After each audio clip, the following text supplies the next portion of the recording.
So why did I buy the cheapest version of the brand new M2 MacBook Pro 13?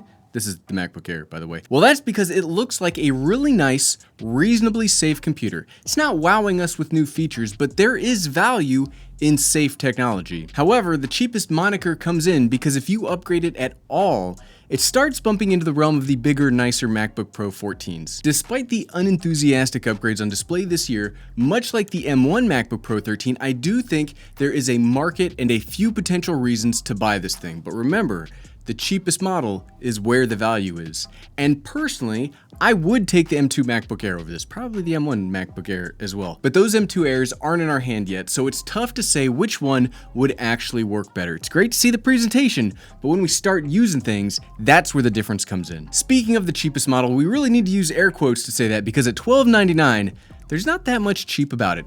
For that $1299, you'll get a base model Pro with the M2 processor with an 8-core CPU, 10-core GPU, 8GB unified memory, and a 256GB solid-state drive. You could potentially move this up to even more active memory, and this is one of the advancements from last time. Instead of only being able to go up to 16GB of unified memory on this model, you'll be able to go up to 24GB. It's an odd number for RAM or active memory, I know, but it should still be able to ease memory pressure if that was your headache about the M1 machines. A top-of-the-line MacBook Pro 13 with 24GB of unified memory and a 2TB solid-state drive will run you $2499. If we take a step back and look at the rest of the non-Apple laptop world, that's not a terrible deal, especially for how well the M1 MacBooks performed. But if you look in the Apple world, for that money you could get a MacBook Pro 14 with either a 512GB solid-state drive and 32GB of unified memory, or a 16GB of unified memory and 1TB solid-state drive model. And yes, the MacBook Pro 14 is superior to the MacBook Pro 13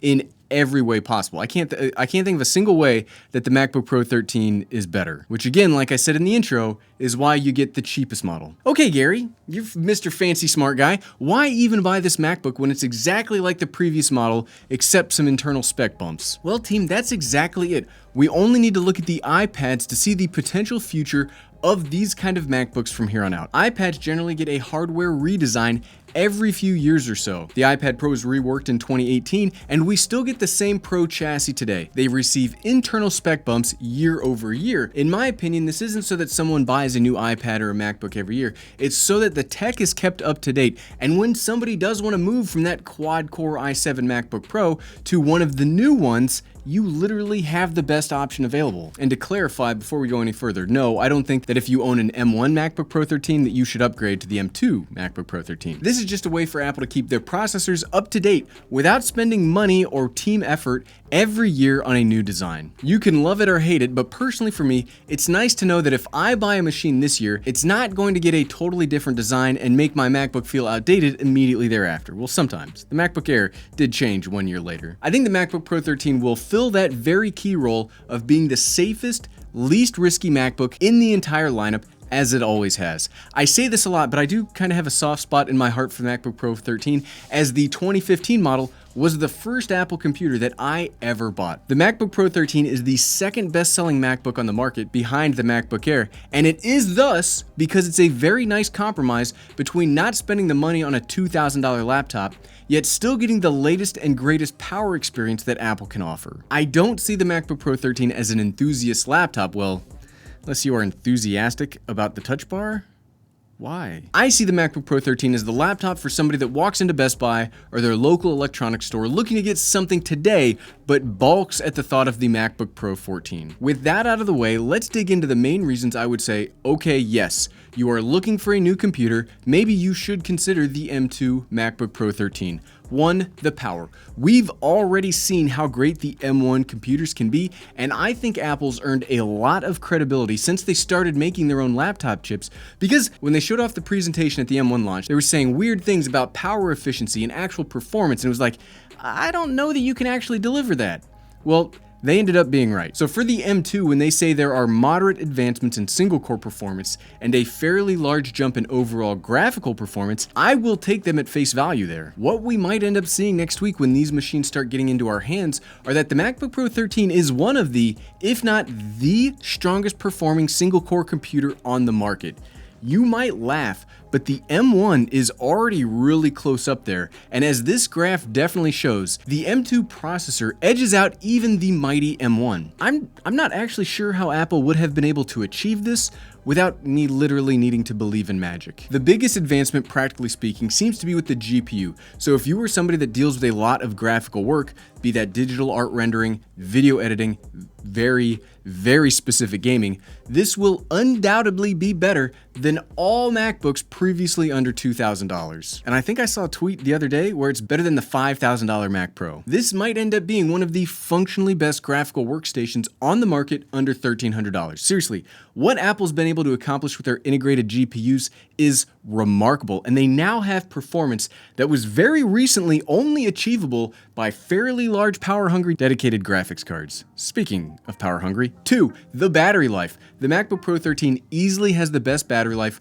of any laptop around, minus the very expensive MacBook Pro 16. It's so good that I would functionally consider there to be no real difference between that MacBook Pro 13 and 16. You might consider the difference between 5 and 6 hours of battery life pretty huge, and I would agree with that, but the difference between 20 and 21, that seems a lot smaller to me. 20 hours is crazy. That's almost 3 full 8-hour days worth of use. And if you are someone that doesn't have your computer on literally every second of the day, it could last even longer. Essentially, this means that you no longer have to worry about battery life. 20 hours of battery life is like, okay, that's an abstract number. It just means you don't have to think about it anymore. My work gave me a Windows laptop, and no kidding, the second it's unplugged to go to a meeting, I know the clock is ticking, while on paper, it has 8 to 9 hours of battery life. In practice, I've had it die in a single meeting. MacBooks don't have that issue, and the MacBook Pro 13 with its monster life will still be one of the best options for work that you are going to find. 3.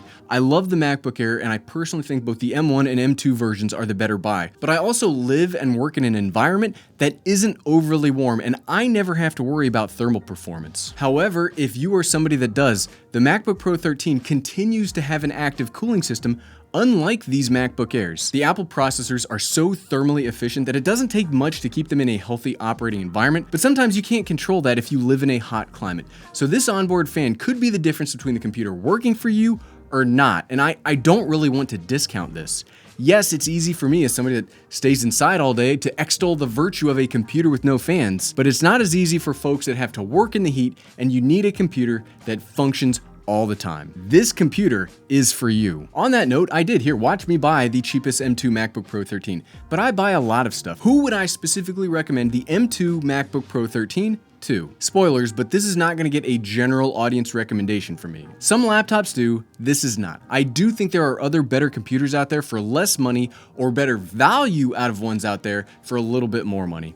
This is an older design, it's lacking multiple external screen functionality, it's only got 2 Thunderbolt 3 ports, no new cameras, no new really anything. It's the MacBook Pro 13 we've seen literally for years at this point. I would not recommend upgrading the internals of this computer at all unless you absolutely love the touch bar, and you must have the best computer on the market with said touch bar. That's the only reason. I think I would recommend this to folks who currently have an Intel-based MacBook Pro 13 and like that form factor. That this is the #2 selling MacBook for a reason, and that's because it is a very nice package. Great build quality, decent screen, decent really everything, and I think a lot of people have come to rely on this as the entry-level MacBook Pro. Something else that you have to remember is that while some of us spend a lot of time pondering and using tech, this laptop doesn't exist in a vacuum. It exists in comparison to all of those Windows laptops out there, and I do think the M2 MacBook Pro 13 is the better buy over pretty much every other Windows-based productivity laptop. If you have an M1 computer of any kind,